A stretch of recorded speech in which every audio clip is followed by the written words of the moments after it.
Urmatlı Nokat Qarjı Motorkanal katnaşçılары, bugün günge 31 oktyabr 2024 yıl biz Nokat şahrına geldik. Bugün Nokat şahrının asfalt açılışı bolup jatat. Şu жерге жогору жактан келет турган депутаттар жана камчылык ташып президентибиз ham келет деген ойлор болуп атат. Бизден алыстабай лайык баш комментарий жазып коюңуздар. Ошону менен бирге бизге демелчи болгон Nokat şahrına компания банктын жигиттерине терең ыраазычылык билдиребиз. Алла ыраазы болсун демекчибиз. Иштерине ийгилик, Аллахым өзү колдосун.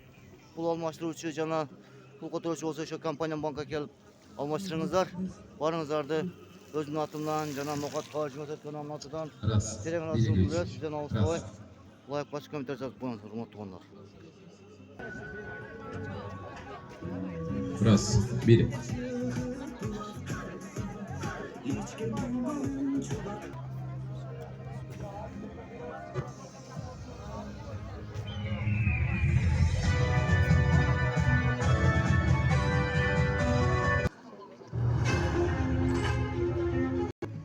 Урматтуу туугандар, Nokat шаарына бүгүн чоң майрам, чоң салтанат демекчибиз. Барыңыздарга Nokat шаарынан жалындуу салам айтмакчыбыз. Nokat элинин атынан жана кыргызстандыктардын атынан караңыздар. Урматтуу туугандар,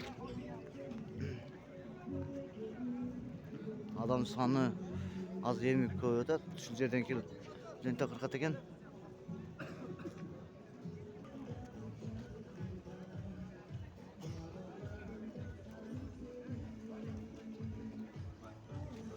Ona ушул жерден лента кыркылып кирет экен.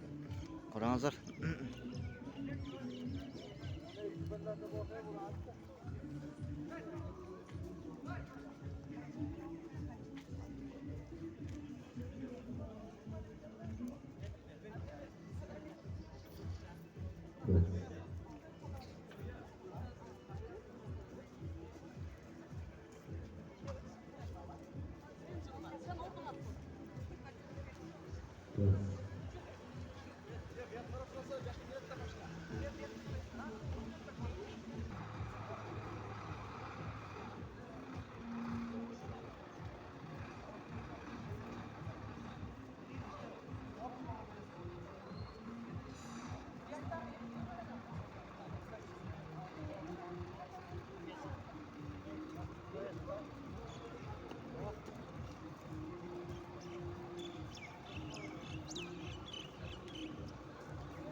Nokat Qarjı Motorkanalынын талчылары дагы көрсөтөбүз, бизден алыстабай лайк басып комментарий жазып коюңуздар.